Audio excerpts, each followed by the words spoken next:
Hello everyone, welcome back to my channel. So last క్లాస్లో మనము స్మృతి ప్రక్రియలోని సోపానాలు, అలాగే అంశాలు, పునరభ్యసనం వరకు అయితే నేర్చుకున్నాం కదా అండి. సో టుడే టాపిక్ వచ్చేసి మనకు రెడింటిగ్రేటివ్ స్మృతి అనే దాని గురించి అయితే డిస్కస్ చేద్దాం. అంటే క్లాస్ అనేది చాలా అందరికీ యూస్ఫుల్ అయ్యే క్లాసే అండి. ఇది ఎస్జిటి వాళ్ళకి, స్కూల్ అసిస్టెంట్ వాళ్ళకి ఇద్దరు కూడా హ్యాపీగా చదివే క్లాస్ ఇది. సో ఒకరు చదవాలి అనేది రూల్ ఏం లేదండి, ఇద్దరికి కూడా ఉపయోగపడేదే మనకి ఈ టాపిక్. అంటే మనకు అక్కడ 4 టాపిక్స్ ఇచ్చారు, ఎస్జిటి వాళ్ళకి 4 టాపిక్స్ ఇచ్చారు, ఇక్కడ మనకు 3 టాపిక్స్ ఇచ్చారు, సేమ్ టు యాజ్ ఇట్ ఈస్గా. సో మీరు ఏం టెన్షన్ పడకండి, టాపిక్ అనేది కంప్లీట్గా చూడండి. అలాగే మీకు నచ్చినట్లయితే మన ఛానల్ని సబ్స్క్రైబ్ చేయండి. సో లేట్ చేయకోకుండా చూద్దాం. ఇక్కడ యాక్చువల్గా మనం ప్రాక్టీస్ బిట్స్ అనేది చేస్తున్నాం కదా అండి. సో ఆ ప్రాక్టీస్ బిట్స్ చాలా తప్పులు ఇచ్చారు. సో అందుకనేసి నేను చేయట్లేదండి. థియరీ పార్ట్ ఒక్కటి నేర్చుకుందాం.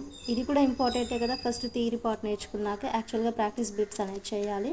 బట్ అంత టైం లేదు కాబట్టి ఏదో ఒకటి మనం చేయడానికైతే ట్రై చేద్దాం. సో రెడింటిగ్రేటివ్ స్మృతి అంటే ఒక ఉద్దీపనను అనుభవించేటప్పుడు ఆ ఉద్దీపన వెనక ఉన్న ఎమోషన్స్ ఉంటాయి కదా. సో ఆ ఎమోషన్స్ అండ్ ఆ ఉద్దీపన ఆకృతి కనబడగానే గుర్తుకు రావడాన్ని రెడింటిగ్రేటివ్ స్మృతి అంటారు. అంటే మనం ఏదైనా ఒక ఉద్దీపనను అనుభవించేటప్పుడు దాని వెనకాల ఉన్న ఎమోషన్స్ కానీ, లేదా ఏదైనా ఒక ఇన్సిడెంట్, ఒక ఆకృతి కనపడగానే గుర్తుకు రావడాన్ని రెడింటిగ్రేటివ్ స్మృతి అంటారు. అంటే సంకేతాలు, చిహ్నాల ద్వారా వాటి వెనక దాగి ఉన్న సన్నివేశాలను తెచ్చుకోవడాన్ని కూడా రెడింటిగ్రేటివ్ స్మృతిగా చెప్పవచ్చు. ఫర్ ఎగ్జాంపుల్, మనం రోడ్డు మీద వెళ్తూ ఉంటాము. సో రోడ్డు మీద వెళ్తేటప్పుడు ట్రాఫిక్ సిగ్నల్స్ కానీ, లేకుంటే మనకు గుర్తులు ఉంటాయి. సో సంకేతాలు కానీ, చిహ్నాలు కానీ ఉంటాయి. సో ఆ సన్నివేశాలను మనము చూసినప్పుడు ఏమవుతుంది, గుర్తుకు తెచ్చుకోవడాన్ని కూడా రెడింటిగ్రేటివ్ స్మృతిగా అయితే మనం చెప్పవచ్చు. అలాగే రెడింటిగ్రేటివ్ స్మృతినే సంక్షిప్త చిహ్న స్మృతి అని, త్వరిత సమైక్య స్మృతి అనేసి పిలుస్తారు. రెడింటిగ్రేటివ్ స్మృతిని ఏమని పిలుస్తారండి ఇక్కడ?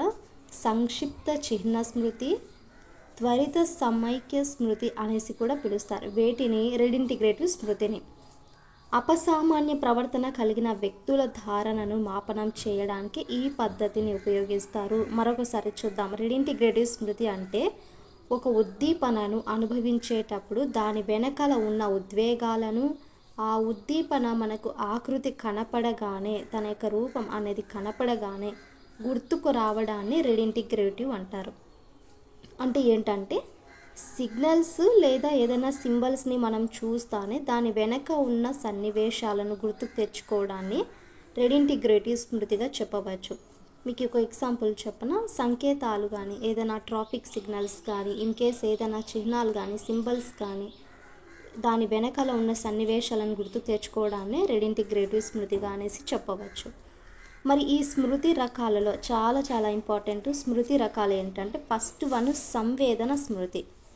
పరిసరాలలోని ఉద్దీపనలను అనుభవిస్తున్నప్పుడు లేదా తరువాత 1 లేదా 2 సెకండ్లు మాత్రమే గుర్తుండే చర్యని సంవేదన స్మృతి అంటారు. అంటే మనము అక్కడ ఉండే పరిసరాలను అనుభవిస్తున్నప్పుడు, ఆ ఉద్దీపనలు అనేది అనుభవిస్తున్నప్పుడు, లేదా తర్వాత 1 లేదా జస్ట్ 2 సెకండ్స్ మాత్రమే గుర్తుండే చర్యనే సంవేదన స్మృతి అంటారు. అంటే మనకు అక్కడ ఫ్యూ సెకండ్స్ మాత్రమే గుర్తుకుంటుంది, ఆ గుర్తుండే చర్యనే సంవేదన స్మృతి అంటారు. దీనినే తక్షణ స్మృతి అనేసి కూడా పిలుస్తారు. మనకు తక్షణ స్మృతి అని దేనిని పిలుస్తారు? సంవేదన స్మృతిని. ఈ సంవేదన స్మృతిలో స్మృతి యొక్క విస్తృతి ఎంత ఉంటుందండి? 11+2 ఉంటుంది.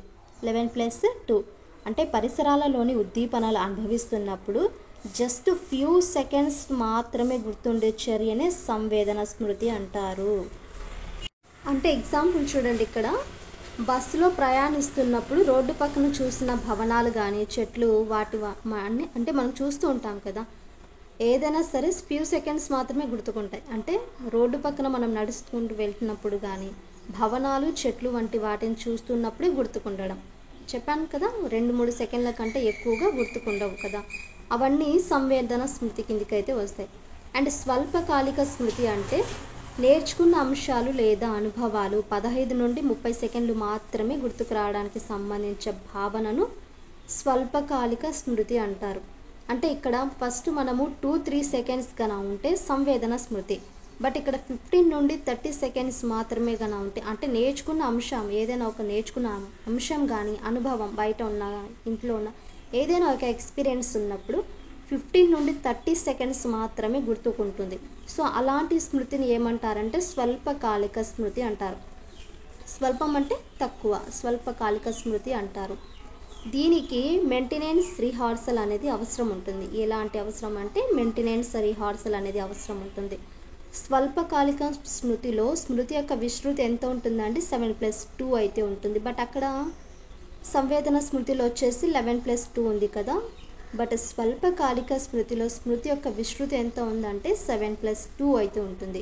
ఫర్ ఎగ్జాంపుల్ ఇక్కడ చూడండి, సినిమా సీట్ నంబర్ కానీ రైల్వే బెర్త్ను గుర్తుంచుకోవడము, ఫలానా దగ్గర ఆ బిల్డింగ్ బాగుందనేసి చూడడము, అలా మనము చూస్తూ ఉంటాం కదా. అంటే చూసిన వెంటనే మళ్ళీ మర్చిపోతాము. థర్డ్ వన్ చూడండి, దీర్ఘకాలిక స్మృతి. దీర్ఘకాలిక స్మృతి పేరులోనే ఉంది, ఎక్కువ కాలం గుర్తుంటే అంశాలనే ఈ రకమైన స్మృతిగా చెప్పవచ్చు. దీనినే శాశ్వత స్మృతి అంటారు. అంటే ఇది ఎలాబిరేటెడ్ రీహార్సల్ అవసరం. ఇక్కడేమో మెయింటెనెన్స్ రీహార్సల్ అవసరము. బట్ ఇక్కడ దీర్ఘకాలిక స్మృతిలో చూసుకుంటే ఎలాబిరేటెడ్ రీహార్సల్ అనేది అవసరం.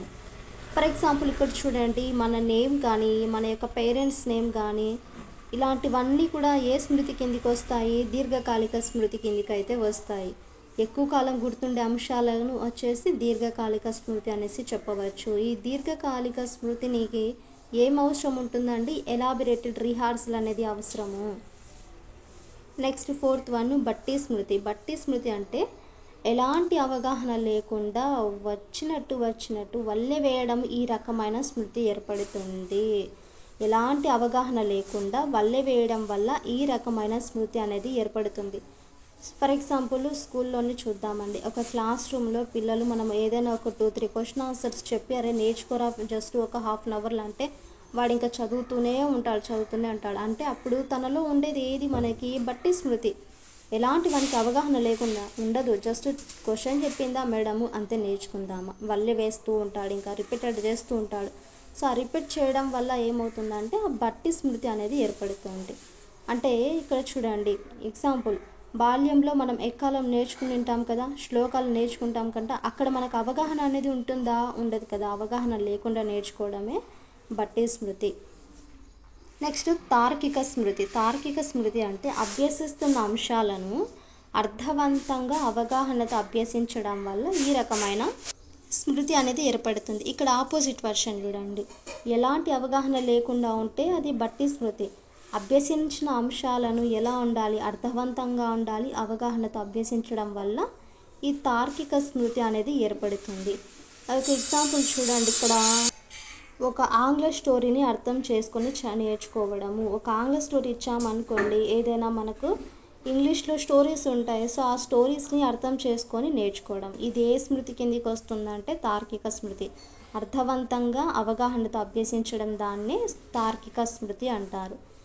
నెక్స్ట్ సిక్స్త్ వన్ నిష్క్రియాత్మక స్మృతి. ఎలాంటి ఆలోచన చేయకుండానే గుర్తుకు వచ్చే అంశాలు నిష్క్రియాత్మక స్మృతి పరిధిలోకి అయితే వస్తాయి. దీనిని అప్రయత్న స్మృతి అంటారు. ఎలాంటి ఆలోచన చేయకోకుండానే గుర్తుకు వచ్చే అంశాలనే మనము నిష్క్రియాత్మక స్మృతి పరిధిలోకి అయితే వస్తాయి. దీనిని మరొక పేరు ఏంటి? అప్రయత్న స్మృతి అంటారు. అంటే బాల్యమిత్రుని చూడగానే బాల్యం నాటి అనుభవాలు అప్రయత్నంగా గుర్తుకు రావడము. ఓకేనా? ఎలాంటి ఆలోచన చేయకోకుండానే జస్ట్ గుర్తుకొచ్చే అంశాలని నిష్క్రియాత్మక పరిధిలోకి అయితే వస్తాయి. అండ్ క్రియాత్మక స్మృతి అంటే ఆలోచన చేస్తూ పని చేస్తూ గుర్తుకు తెచ్చుకునే అంశాలు క్రియాత్మక స్మృతి పరిధిలోకి వస్తాయి. ఆలోచన చేయాలి, అలాగే పని చేస్తూ గుర్తుకు తెచ్చుకునే అంశాలు ఏంటి? క్రియాత్మక. ఇక్కడ చూడండి, క్రియ అంటే పని, అంటే పని చేస్తూ ఆలోచన చేస్తూ గుర్తుకు తెచ్చుకునే అంశాలు క్రియాత్మక స్మృతి పరిధిలోకి వస్తాయి. దీనినే ప్రయత్నపూర్వక స్మృతి అంటారు. అప్రయత్నం అంటే నిష్క్రియాత్మక, ప్రయత్నపూర్వక అంటే క్రియాత్మక. ఎగ్జాంపుల్ చూడండి, ప్రయోగం చేస్తూ ఆర్కిమిడీస్ సూత్రాన్ని గుర్తుకు తెచ్చుకోవడము. ఒక ప్రయోగం అనేది చేస్తూ ఉంటాము, సో మళ్ళీ వేరే సూత్రం అనేది గుర్తుకు వస్తుంది. అంటే మనం ఏదైనా థింకింగ్ చేస్తూ అలాగే పని చేస్తూ ఉంటాం కదా, సో అలాంటివన్నీ ఏంటి? ఇక్కడ క్రియాత్మక స్మృతి పరిధిలోకి అయితే వస్తాయి. అంటే ప్రయత్నపూర్వక స్మృతి అనే దాని మరొక పేరే క్రియాత్మక స్మృతి. అండ్ లాస్ట్ వన్ చూడండి, సంస్కర్గ స్మృతి. అంటే సంస్కర్గ 2 అంశాలను జోడించి నేర్చుకోవడం వల్ల అందులో ఒక అంశం తారాసపడగానే రెండవ అంశం గుర్తుకు రావడాన్ని సంస్కర్గ స్మృతి అంటారు. 2 అంశాలంటేనే సంస్కర్గ. 2 అంశాలను జోడించి నేర్చుకోవడం వల్ల ఒక అంశం తారాసపడగానే రెండవ అంశం కూడా ఈ పని చేసినా అని ఇంకొక పని కూడా గుర్తుకొచ్చింది అనుకోండి, గుర్తుకు రావడాన్నే సంస్కర్గ స్మృతి అనేసి అంటారు. ఫర్ ఎగ్జాంపుల్ చూడండి, ఇక్కడ స్వాతంత్రం వచ్చిన సంవత్సరం అనగానే 1947 అని గుర్తుకొస్తుంది, అవునా.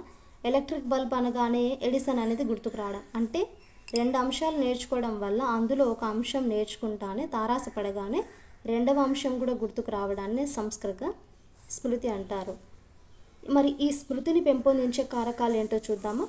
అభిరుచి, ప్రేరణ, తక్కువ భావోద్రేక, వల్లె వేయడము అంటే అతి అభ్యసనము, ఆత్మస్థైర్యము, సంస్కర్గము, కొండ గుర్తులు, వీటినే న్యూమోనిక్స్ అంటారు. అవధానము, SQ4R అంటే ఎస్ అంటే సర్వే, క్యూ అంటే questions, and read, reflect, reside and reviews. RRR అని ఇంతకుముందు చెప్పాను కదా, అలా 4th ఇక్కడ 4 R's కనిపిస్తే read, reflect, recite and review technique అనేవి మొదలైనవి. ఇవన్నీ ఏంటి, స్మృతిని పెంపొందించే కారకాలు. ఇదండి ఈరోజు క్లాస్ మనకి స్మృతి గురించి. అండ్ నెక్స్ట్ వీడియోలో వచ్చేసి విస్మృతి గురించి అయితే నేర్చుకుందాము.